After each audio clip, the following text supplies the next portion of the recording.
Kalau grup WhatsAppmu tidak beres, banyaknya di situ kirim-kirim gambar, foto, video yang tidak beres, lebih baik kau terhormat keluar dari grup itu. Ada kan grup, katanya canda, maksiat tidak boleh dicanda. Kirim film-film porno, kirim gambar-gambar porno. Kau bercanda, tapi dosa tidak boleh dicandain. Makanya kalau ada grup, begitu ada yang kirim gambar-gambar, video-video tidak beres, saya langsung jawab, kita sudah pada tua, apa yang mau dicapai dengan video seperti ini? Ini malah kita nikmati. Kirim stiker, mantap bos. Di bapak ibu yang pegang HP sibuk menolong foto saya, itu kena godaan setan. Bagaimana bapak mau dengar ceramah kalau ibu bapak sibuk dengan monitornya HP? Kalau bapak ibu tidak dengar ceramah karena pengantin, wajar, kita lagi senang-senang. Kalau kita lagi naik rumah baru, kita tidak dengar ceramah, wajar, kita lagi gembira. Syukuran karena ada cucu kita lahir, wajar, kita lagi bahagia. Tapi kalau sudah takziah bapak belum serius, itulah yang bahasa agama qaswatul qalbi, keras hati, tidak mempan nasihat. Maka simpan dulu HP-nya, ya, simpan dulu ya. Tidak usah, kalau bapak ibu merekam gambarnya tidak jelas. Ya, bagaimana caranya? Ini ada kamera saya bawa nih. Bawa ini, nanti kau bawa pulang kameramu, jangan cemas, nonton di YouTube. Insya Allah ada. Ya. Nah, sebelum minta maaf Pak, saya lagi drop agak. Saya tadi malam masih di Jakarta Pak. 10:30 balik Makassar. Tadi malam. Cara lagi tadi pagi Makassar, jam 11 lagi balik lagi ke sini. Tiba tadi sore. Tidur sedikit, ketiduran.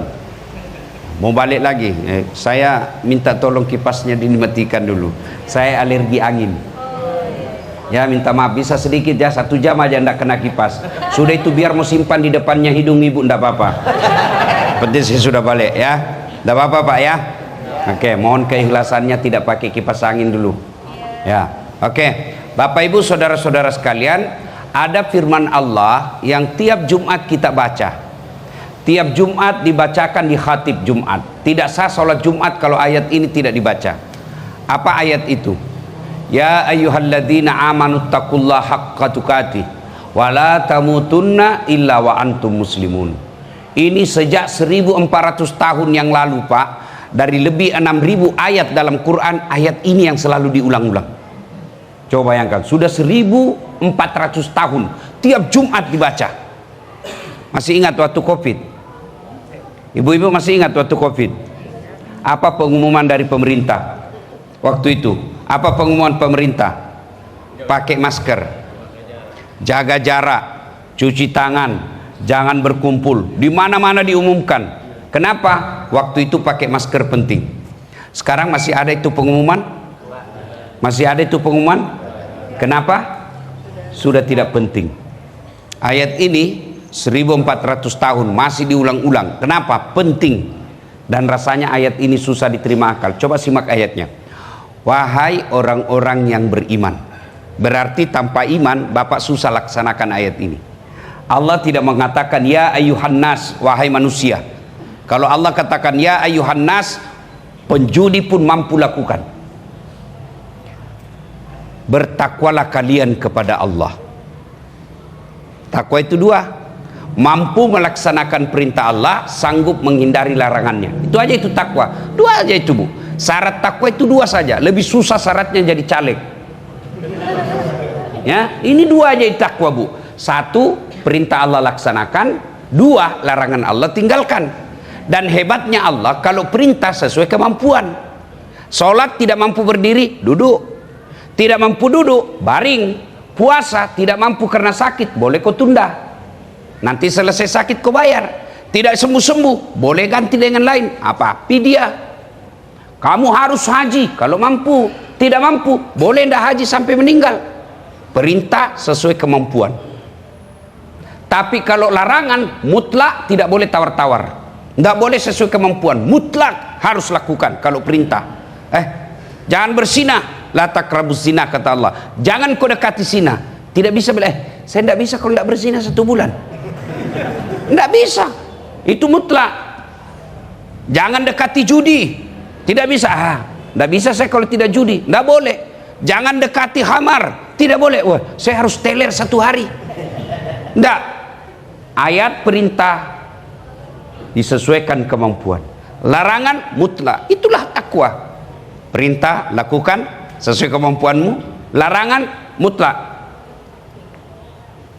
Nah, wahai orang-orang yang beriman, bertakwalah kalian kepada Allah dengan sebenar-benarnya takwa.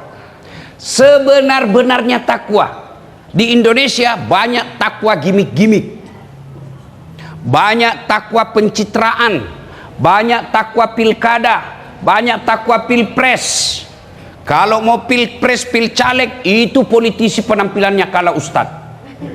Tiba-tiba pakai gamis, pakai serban, masuk keluar masjid. Kalau perlu hafal ayat. Selesai pilcaleg, hilang lagi mereka. Bersedekah pencitraan, panggil wartawan, hanya untuk bagi-bagi 25.000, panggil wartawan. Ngantri sampai berjemur, ada yang pingsan. Itu pencitraan. Pencitraan itu gimik-gimik, bahasa agamanya munafik. Nah, sayangnya pejabat kita banyak yang begitu. Takwa munafik, takwa gimik-gimik, takwa pencitraan, pura-pura masuk lorong, pura-pura sama masuk gorong-gorong. Jangan bawa urusan politik ini ya, bukan ya. Tapi itu yang Bapak suka. Yang kejar-kejar mobil, pura-pura, itu semua pencitraan. Gimana caranya? Saya ini pengajar komunikasi, Pak. Saya doktor di bidang komunikasi. Saya bisa tahu, oh ini gimik-gimik ini pencitraan ini direkayasa. Gimana caranya? Tidak mungkin jernih suaranya kalau dia tidak pakai mic dalam sembunyi. Tidak mungkin itu kamera kalau dia tiba-tiba dia bikin. Tidak mungkin ada pengambilan gambar dari belakang, dari samping, dari depan, dari atas. Pasti itu ada timnya. Dan itu pencitraan. Tapi sayangnya bangsa Indonesia senang yang begini, terlalu cepat terharu. Maka jangan heran pemerintah yang kamu pilih dan terpilih adalah pemerintah yang juga pencitraan. Tidak mikir rakyat tapi mikir dirinya. Pura-pura penguasa, pura-pura jadi pejabat, tapi yang dipikir harta kekayaan untuk dirinya. Nah, Bapak Ibu saudara-saudara sekalian, makanya Allah katakan, bertakwalah dengan sebenar-benarnya takwa. Karena Allah tahu suatu masa nanti di Indonesia banyak orang pura-pura takwa. Waktu dilantik bertakwa kepada Tuhan yang Maha Esa. Setelah dilantik takwanya ke kanan, dia ke kiri. Tapi jangan khawatir, Allah ancam, bertakwalah dengan sebenar-benarnya takwa. Wala tamutunna, dan janganlah kamu mati illa, kecuali wa antum muslimun, kecuali dalam keadaan beragama Islam. Wahai orang-orang, takwa sebenar-benar takwa, dan jangan kamu mati. Dengar ayat ini, jangan kamu mati. Seolah-olah mati itu urusan kita, mati itu urusan Allah. Jangan kamu mati berarti Allah, kalau jangan kamu mati itu seolah-olah dasar jangan kamu mati berarti mati mau-maumu. Padahal mati mau atau tidak, tiba saatnya pasti mati. Orang kaya mati, orang miskin mati, raja-raja mati, rakyat biasa mati, janda mati juga. Orang kaya mati, orang miskin mati, raja-raja mati, rakyat biasa mati, perawan mati juga. Enggak, Ustadz mati di belakang sedikit. Kalau Ustadz duluan siapa yang tak siapa? Iya kan, semua mati. Ayat ini Allah ingin pesankan seolah-olah Allah berkata, bukan mati masalahmu, mau atau tidak pasti kamu mati dah saat. Yang jadi masalah bagaimana caramu mati. Itu ayat ini. Ada orang lagi sholat sujud mati, ada orang lagi puasa Senin Kamis jelang buka meninggal, ada orang perjalanan pergi haji meninggal, ada orang lagi tawaf meninggal, iya kan? Sementara ada orang lagi berzina mati. Pesan perempuan, makan obat kuat, overdosis, mati di atas perut. Ada yang begitu, ada. Lagi dugem, dong, musik tak tak tak tak tak yang kayak orang gila kepalanya, mabuk, terbakar gedung, matinya dalam keadaan lagi teler. Nah, maka Allah ingatkan, jangan mati seperti itu. Matilah dalam keadaan beragama Islam. Ini yang Allah inginkan. Kamu mau mati dalam keadaan beriman, mau mati dalam keadaan kafir, Allah kasih pilihan. Silakan kau dah saat. Kamu mau mati dalam keadaan sujud, silakan. Kamu mau mati dalam keadaan puasa, silakan. Silakan pilih. Kamu mau mati dalam keadaan mabuk, boleh, silakan. Tapi ingat, semua ada balasannya. Balasannya di mana? Bisa jadi balasannya dunia, balasannya jam pasti, akhirat balasannya. Kalau di dunia, apa balasannya? Sanksi sosial. Malulah dia, dicibirlah, dicibirlah dia. Itu sanksi sosial. Tapi ada orang matinya mati dalam keadaan beriman. Inilah yang kita inginkan. Nah, orang yang mati kafir, satu diantaranya anak durhaka. Masih ingat kisahnya? Sahabat Nabi bagus ibadahnya, tapi durhaka sama ibunya, meninggalnya tidak bisa mengucapkan 2 kalimat syahadat. Nah, coba lihat ibu-ibu. Bu, kalau ibu meninggal siapa yang doakan ibu? Suami. Tidak ngarap. Jangankan ini, saya aja begitu, Bu. Istri saya protes. Saya bilang, jangankan kau meninggal, kau masih hidup saja saya selalu berpikir kawin lagi.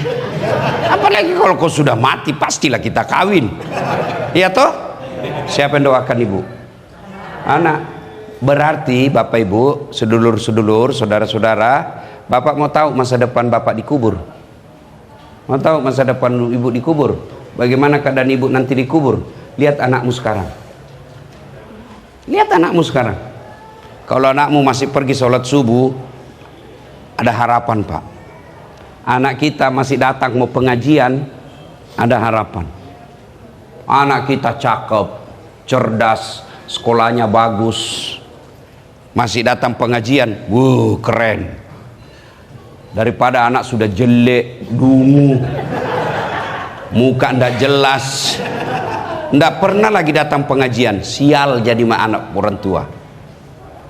Ayo, saudara-saudara sekalian, kalau anak kita buka kamarnya masih pegang Quran malam Jumat, insya Allah aman tuh orang tuanya.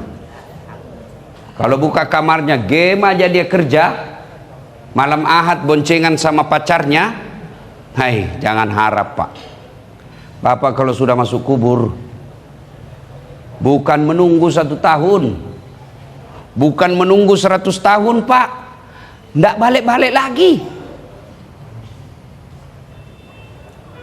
Coba sekarang ingat saudara-saudara kita yang meninggal. Ada yang sudah meninggal bapaknya? Ada sudah meninggal bapaknya di sini? Ayo jawab masing-masing. Berapa kali Bapak doakan orang tuamu satu hari? Bohong kalau 5 kali sehari. Bohong. Enggak percaya saya, Bu. Percaya saya, Bu. Paling nanti kita doakan pada saat kita lihat ada bajunya langsung ingat.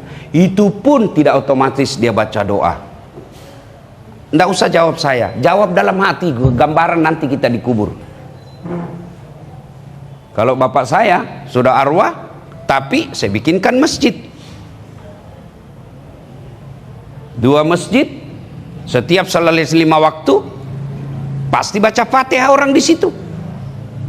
2 masjid, berapa jamaah? Setiap 5 waktu imam baca doa, selesai baca doa Al-Fatihah untuk almarhum Abdul Latif bin Siapo. Ini mestinya dari tadi diurusan mic-nya nih ya. Al-Fatihah 2 masjid, ratusan jamaah 1 hari. Bapak saya tidak kaya tuh waktu hidup, enggak. Rumah-rumah tidak jelas, pekerjaan tidak jelas. Tapi alhamdulillah sudah lebih 10 tahun tiap 5 waktu dibacakan Fatihah. Banyak orang kaya berlimpah, cerdas anak-anaknya, ibu bapaknya, kaya orang tuanya, mapan orang tuanya, tapi tidak perhatikan agama anak-anaknya, tidak ada lagi yang ingat. Maka ibu-ibu, renungan buat malam ini. Gimana anak-anak bapak ibu? Mana anak-anak kita sekarang? Kenapa kalau ulang tahun kita mampu kasih duit sampai 10 juta, 5 juta untuk pesta? Kenapa ucuran taksiah kau tidak mampu bawa anakmu? Anak kita ulang tahun atau perayaan kita mampu bawa ke Ancol, bawa ke Taman Mini, bawa ke Plaza Indonesia belanja. Kenapa urusan taksiah seperti ini kau tidak mampu bawa anakmu di sampingmu? Siapa yang mau ceramai mereka? Kamu tidak mungkin tidak percaya. Maka mestinya acara seperti ini, bawa anak kita dia dengar dakwah. Coba lihat anak-anak kita sekarang Pak, sudah tidak malu namanya pacaran. Dinasehatin tidak mau mendengar. Kalau begini model anak kita, jangan terlalu berharap bahagia di kubur. Siapa yang salah? Bukan anak, orang tua gagal didik anaknya. Tidak ada anak dilahirkan langsung jadi preman. Tidak ada anak dilahirkan langsung jadi rampok. Tapi orang tua yang memulai membesarkan dan lalai mendidik anaknya. Dan yang mendidik anak itu paling wajib utama ibu. Kenapa ibu Ustadz? Karena bapaknya lebih sering keluar cari nafkah. Ibunya yang harus bersama dengan anaknya. Cuma ibunya sibuk cari uang karena cicilan. Bapaknya pun sibuk. Akhirnya anaknya tidak ada yang didik.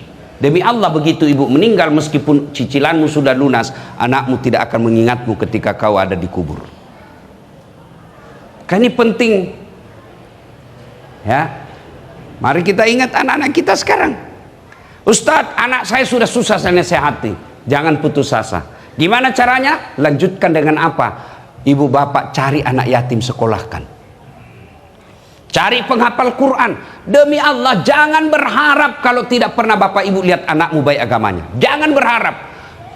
Bapak tidak usah malu kalau anakmu tidak punya pekerjaan jelas. Tidak usah malu kalau anak kita tampil-tampil ban motor di jalan. Tidak usah malu kalau dia asongan tapi dia sholat 5 waktunya baik. Tidak usah malu. Itu harapan. Daripada dia jadi anggota DPR cuma nipu rakyat. Jadi anggota DPR cuma makan uang negara. Jadi pejabat mempermalukan korupsi. Itu baru di dunia ibu sudah malu, apalagi di akhirat kelak. Dan bapak ibu tahu, kalau orang sudah masuk di kubur, apa anak lakukan kalau dia tidak didik dengan baik? Orang tuanya disiksa di kubur. Kan satu kali Nabi lewat, suatu kali pemakaman. Nabi lewat, anggaplah dari sini ke sini. Di sini ada kuburan. Nabi ketika lewat di sini, Nabi katakan cepat jalanmu, saudara-saudara cepat jalanmu. Sampai Nabi sini, balik lagi. Nabi ketika tiba di sini, sahabat mau langkahkan capi cepat, karena tadi disuruh cepat. Begitu tiba di sini, Nabi katakan tidak usah buru-buru. Sahabat bertanya, ya Rasul, waktu pergi tadi disuruh buru-buru, kenapa pulang tidak? Siapa yang tahu kuburan ini? Si fulan ya Rasul, tadi waktu pergi itu dia dihukum. Saya tidak betah mendengar hukuman dia dalam kubur. Saya tidak tega lihat dengar dia. Maka saya buru-buru. Pulang tidak lagi. Kenapa? Saya dengar Allah perintah malaikat, hentikan kau siksa itu orang tua di kubur. Tidak mungkin orang tuanya saya siksa di kuburnya sementara anaknya mengucapkan Bismillahirrahmanirrahim dengan nama Allah pengasih dan penyayang. Masa anaknya bilang pengasih penyayang saya siksa orang tuanya? Tuan-puan yang saya hormati, baru anaknya baca basmalah Allah sudah bebaskan dari asap kubur. Itulah sebabnya kalau ada meninggal begini ada gunanya nih, malam pertama, ketiga, ketujuh, 40. Tujuannya apa? Untuk memberikan hadiah buat orang yang wafat. Ada lagi yang bilang, itu taksiah tidak ada pada zaman Nabi. Tidak ada pada zaman Nabi, tapi bagus. Naik pesawat juga tidak ada pada zaman Nabi, tapi kan bagus. Haji juga Nabi pada zaman itu tidak ada. Orang bilang, itu kan fasilitas, tidak ada hubungan dengan ibadah. Siapa bilang tidak ada hubungan ibadah? Orang naik pesawat pergi tanah suci. Ada hubungannya. Apa hubungannya? Di alat transportasi dan beribadah. Apa hubungannya? Kau tidak bisa tanah suci kalau kau tidak naik pesawat. Berarti ada hubungannya. Nah, ibu bapak, saudara-saudara sekalian, ayo kembali renungkan. Kalau anak bapak sudah tidak bisa, ayo ambil segera tindakan. Bagi bapak-bapak ibu yang sudah muka sakaratil maut, ya, kan? Nah, anak sudah tidak bisa mendengarkan, dinasihatin tidak mau dengar, ambil segera tindakan penyelamatan. Gimana caranya? Besok mendesak, cari panti asuhan yang ada hafal Quran, 1 anak saja kita pelihara, 2 anak kita pelihara. Ustadz, berapa biayanya ini anak 1 bulan? 300.000 bu. Oke, saya tanggung dia sampai selesai. Itu sama hukumnya anak kandung sendiri, meskipun tidak dilahirkan dari rahim istri, sama pahalanya di sisi Allah. Ayo bapak-bapak, ambil tindakan segera. Kalau tidak, jangan terlalu berharap bisa bahagia di kubur. Kalau bapak pergi merantau, makin jauh, makin lama, mesti bekal makin banyak. Akhirat tidak lagi pulang, Pak. Tidak lagi talik. Kalau bapak pergi merantau ke Malaysia tidak nyaman, masih bisa balik ke Jakarta. Bapak merantau ke Jawa, di Madura, Sumatera, tidak nyaman di sana, balik lagi kita ke Batavia, ke Jakarta. Tapi kalau bapak ibu baru masuk kubur, tidak senang, bisa balik lagi. Apa balik dibilang oh viral satu dunia, Pak. Nah, ini ya pelajaran orang yang menderita ketika sakaratul maut, anak yang durhaka. Begitu juga kalian yang sudah mapan, tapi kalian durhaka sama orang tuamu, jangan kau terlalu berharap bisa selamat di akhirat. Anak durhaka yang sudah punya kerja, sudah mapan, tidak pernah diingat orang tuanya. Mestinya orang tua kita yang sudah 60-70 tahun, anak sudah pada kerja, orang tuamu tidak boleh lagi berpikir tentang sembako. Musyawarahlah kalian. Orang tua kita ini sudah tua, sudah pensiun, sudah saatnya kita lagi yang membiayai orang tua. 4 anaknya, 5 anaknya, masing-masing sumbang 1 juta, 5 juta gaji pensiunnya dari anaknya tiap bulan. Dan tidak ada orang miskin kalau selalu bantu orang tuanya, tidak ada. Bisa jadi dia 7 bersaudara, kok ini anaknya bagus hidupnya? Bisa jadi karena orang tuanya diurus dengan baik. Ibu bapak saudara-saudara sekalian, nih ya. Nah, sudah sakaratil maut, supaya bisa selamat dan menghadapi sakaratil maut dengan baik, ada caranya. 1, jangan ke tempat-tempat maksiat, karena kita tidak tahu ajal kita di mana. Siapa tahu kita tiba-tiba ke panti pijat, mau dipijat Ustadz, alasan itu lain dipijat lah yang mengeras ya. Kenapa bapak-bapak ke panti pijat? Karena istrinya tidak pernah pijat. Coba kalau ibu pulang kerja suamimu kau pijit, pijitnya itu ibadah, sambil pijit salawatan, sholatullah sholat. Oh, bahagia itu suamimu. Langsung apa dia bilang? Ya Allah, dalam hati, kalau sudah begini, tidak apa-apa saya capek cari nafkah, tidak apa-apa saya dihina di kantor, saya bahagia punya istri yang soleha ini. Ini coba, insya Allah ya. Nah, supaya suami juga tidak ke panti pijat. Bapak-bapak, jangan ke warkop yang pelayannya tidak beres. Kenapa bapak-bapak banyak ke warkop? Karena istrinya tidak bikin kopi. Coba kalau ibu-ibu baru pagi-pagi bikinkan kopi suamimu di rumah. Budaya bikin kopi di rumah buat istri mulai sekarang mulai hilang. Mana buktinya? Di mana-mana warkop ramai. Pagi-pagi sudah ramai warkop. Saya bilang dalam hati, inilah bapak-bapak yang tidak dibikinkan kopi di rumahnya. Hati-hati bu, kalau suami terlalu sering ke warkop. Pelayan perempuan warkop itu bedo sopannya, masya Allah. Mau minum apa pak? Kopi. Ditanya lagi, kopinya pakai gula atau tidak? Pakai gula. Gulanya rendah kalori atau gimana pak? Sudah itu dikasihnya sebelah kanan. Itu daun telinganya dikasihnya sesuai dari arah kanan. Silahkan minum pak. Kalau masih ada dibutuhkan, saya siap dipanggil di belakang. Nah, oh bagaimana suami tidak tergoda? Sementara kalau di rumah juga apa kopi-kopi sudah pensiun. Wah, apa berarti banyak korbannya di sini. Ibu-ibu dulu meskipun gaji suami tidak jelas, ibu-ibu dulu meskipun gaji suami tidak jelas, tapi jelas makannya di rumah. Sekarang ibu-ibu malas masak. Apa yang terjadi? masakan ada. Bang, mau makan apa siang ini? Bang, pulang kantor bahkan mau apa? Kita dalam hati, alhamdulillah, makan enak kita di rumah. Ternyata GoFood. Nyata ibu? Boleh enggak GoFood ibu? Boleh enggak? Boleh, tapi siapa yang dapat pahala? Ibu hanya dapat pahala menghidangkan. Siapa dapat pahala lebih banyak? Suami. Kenapa? Uang dari suami. Coba kalau ibu ke pasar, ke pasarnya pahala, menawarnya pahala, nentengnya pahala, keringatnya pahala, jalan lagi pahala, sampai rumah masak lagi pahala, kena gorengan minyak pahala. Kenapa? Semua pahala. Bapak tahu enggak ibadah yang paling lama dalam hidup ini? Ibu-ibu tahu pahala paling lama dalam hidup ini? Pahala ibadah rumah tangga. Apa susahnya Rasulullah wafat dalam keadaan sholat? Allah mampu bagi dia. Apa susahnya Allah wafatkan Rasul dalam keadaan tawaf? Apa susahnya Allah wafatkan dalam keadaan dakwah? Tapi itu tidak. Di mana Nabi dakwah wafat? Di mana Nabi wafat? Di atas pangkuan istrinya. Itu berarti ibadah paling lama adalah ibadah keluarga. Sholat 5 kali aja belum tentu kita bisa.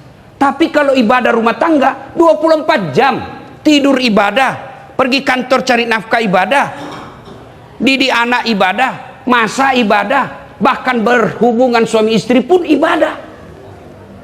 Makanya jangan heran kalau sama istri bapak lobet, slow motion.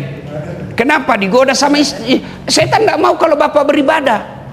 Makanya kalau aja istri, "Ma, ibadah yuk."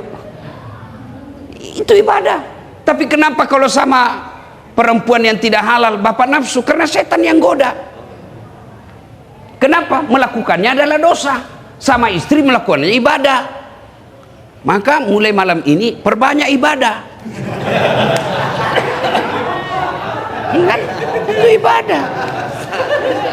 Jangan ketawa anak muda, ini urusan orang tua. Ya. Nah, ibu bapak, saudara-saudara sekalian. Nah, jangan ke tempat-tempat maksiat. Yang kedua, bapak ibu, pilih sahabat yang beriman. Ibu-ibu pilih teman diskusi yang beriman. Bapak-bapak pilih teman grup di WhatsApp yang beriman. Kalau grup WhatsAppmu tidak beres, banyaknya di situ kirim-kirim gambar, foto, video yang tidak beres, lebih baik kau terhormat keluar dari grup itu. Ada kan grup katanya canda, maksiat tidak boleh dicanda. Kirim film-film porno, kirim gambar-gambar porno. Kau bercanda, tapi dosa tidak boleh dicandain. Makanya saya kalau ada grup, begitu ada kirim, langsung saya jawab di situ. Apa yang mau dicapai dengan kirim gambar seperti ini?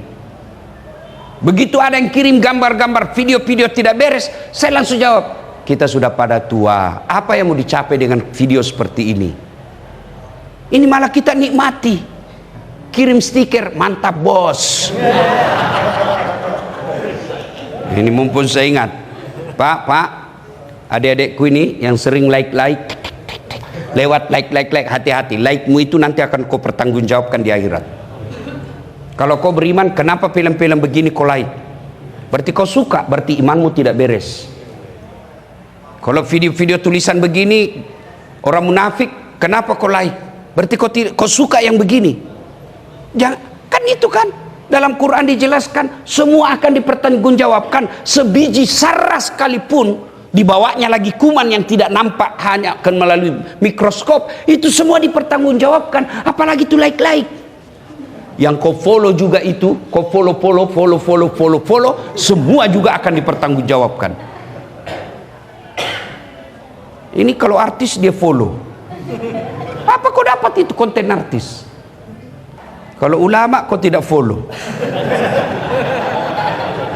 padahal kontennya ulama bagus, dakwah, nasihat, sehingga kau paham lewat berarti baru kau paham, dapat kau pahala.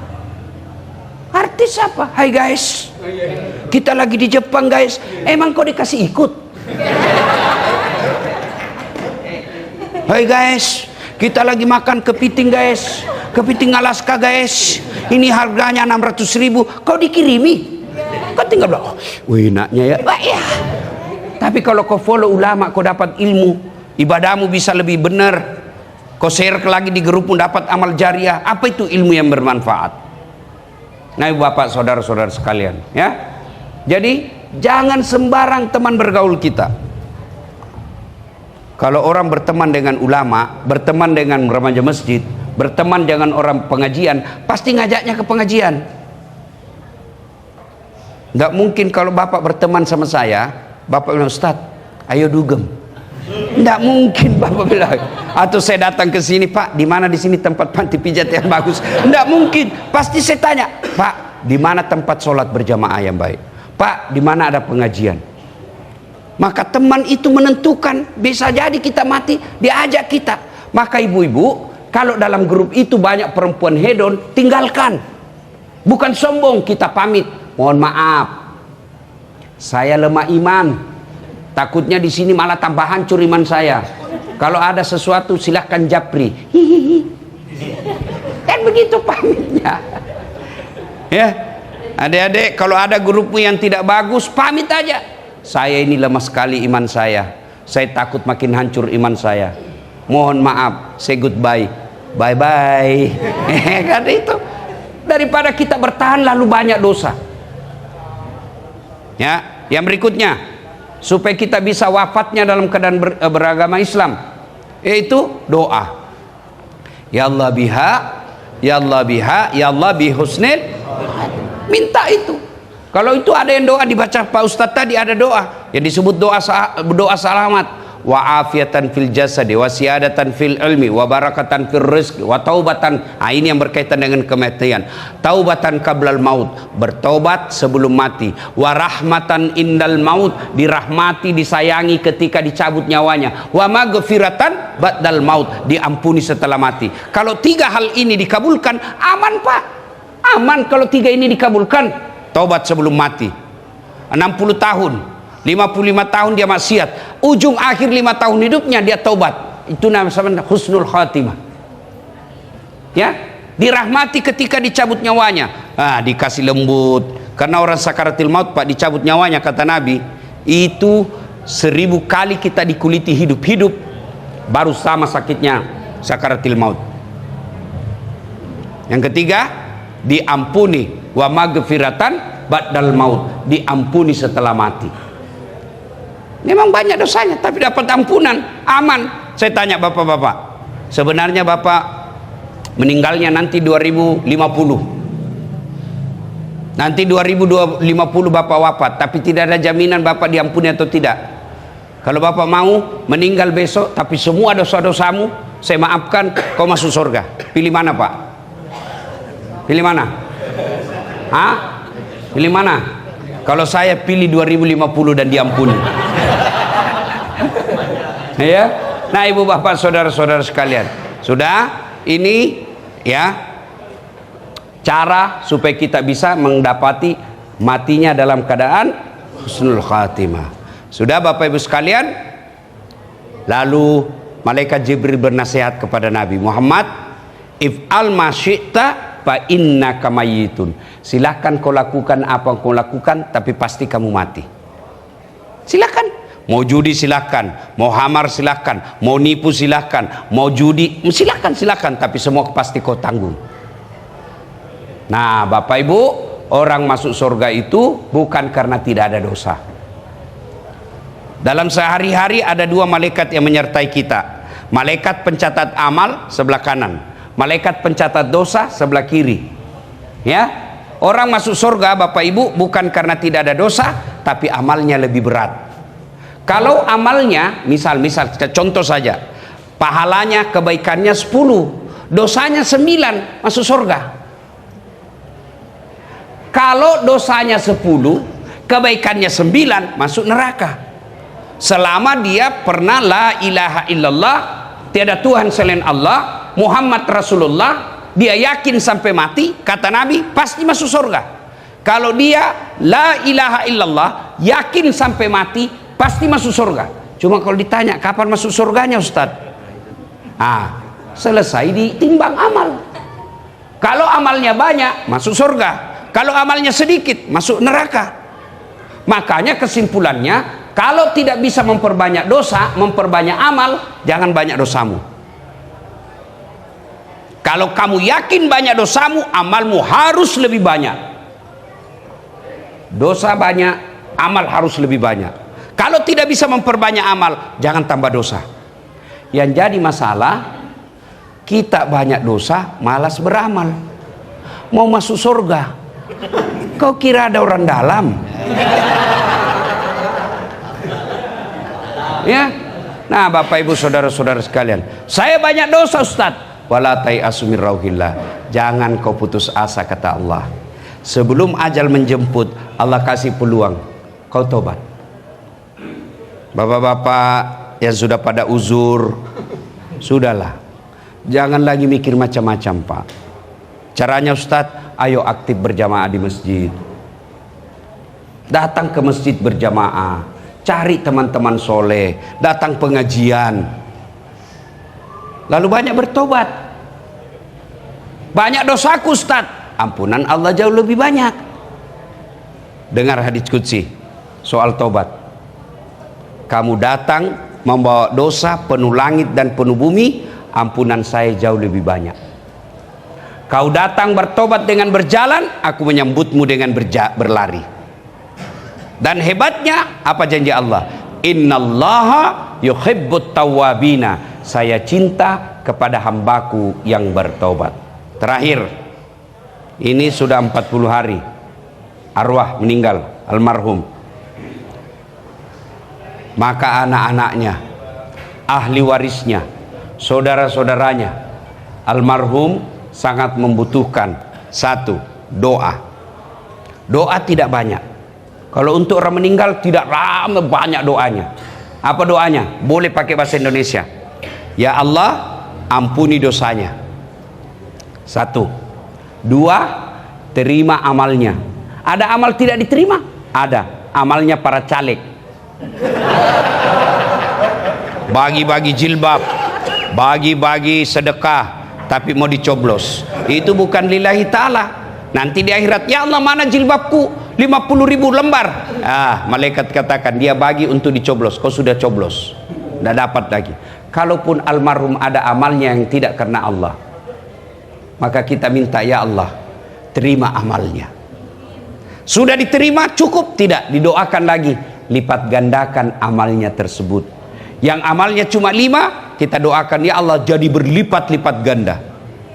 Dan yang keempat, lapangkan alam kuburnya, jadikan kuburnya menjadi taman-taman surga. Itu aja doa untuk orang meninggal. Ya Allah ampuni dosanya, terima amalnya, lipat gandakan kebaikannya, jadikan kuburnya menjadi taman dari taman-taman surga.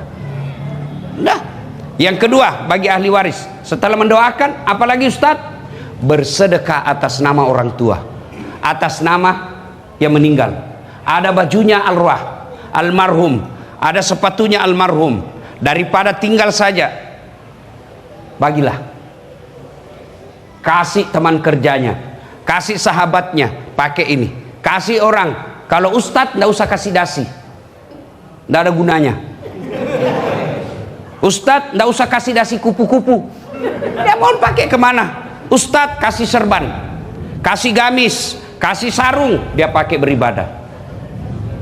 Itu namanya sedekah kreatif, sedekah faedah. Sepatu, kalau Ustadz nggak usah kasih sepatu yang betul-betul mengkilap, pakai nanti kapan dia pakai? Jarang dia pakai. Paling cocok kasih dia sajadah. Mau lagi paling cocok kasih dia duit. Duit paling cocok. Bapak-bapak kalau istrimu mau senang, kasih dia duit. Kalau istrimu jarang suka ngomel, pasti jarang kau kasih duit. Ya toh Ibu? Biar suami tidak pulang, yang penting ada Nah, coba uang mau dia cari. Nah, ibu bapak saudara-saudara sekalian, sedekahlah. Ada yang bilang, tidak sampai kalau orang sudah meninggal. Mau bukti? Sedekah sampai? Mau bukti? Bapak meninggal dulu, saya kirim. Ya. Nah, yang ketiga, tadi yang pertama doakan, yang kedua sedekah, yang ketiga kunjungi karib kerabatnya. Nah, saya dengar ini banyak bersaudara, cari siapa kerabatnya, datangi, Itu sebagian daripada berbuat baik. Anak-anaknya almarhum masih hidup, saudara-saudaranya datangi paman, datangi tantenya, itu bagian daripada berbuat baik kepada orang tua. Kalau sudah dilakukan ini, maka selebihnya kita bertawakal kepada Allah Subhanahu wa taala. Saya dengar kabar almarhum sering dengar ceramah saya, maka keluarganya berupaya mendatangkan saya, dan saya yakin ini orang baik, Pak. Saya paksakan datang. Saya kalau acara saya diberitahu ini takziah Ustadz, saya usahakan datang. Padahal tadi malam mestinya saya tinggal aja karena ada acara saya besok lagi. Tapi saya pulang dulu acara, balik lagi saya ke sini untuk acara ini. Allah kabulkan doanya. Amin. Ini ya. Nah, Bapak Ibu saudara-saudara sekalian, ini ada. Oh, ada teman saya datang. Kenapa tidak dilihat Ustadz? Kenapa tidak didengar? Itu kalimat itu orang yang meninggal. Ini dengar ini, ahli warisnya. Dia berkata, wahai anak-anakku yang menempati rumahku, wahai istriku yang menerima duit-duitku, saudara-saudaraku, wahai saudaraku, anakku yang pakai pakaianku, yang makan makananku, yang tinggali rumahku, kau ingat tidak saya? Kau ingat tidak saya? Itu jeritannya orang meninggal. Oh, alhamdulillah, dia lihat, oh dia ingat anak saya. Dia bikin pengajian. Oh, saudara saya tidak lupakan saya. Dia undang penceramah untuk hadir baca Yasin di tempat ini. Kenapa tidak didengar Ustaz? Karena kalau kau dengar, tidak ada yang mau tinggal di sini.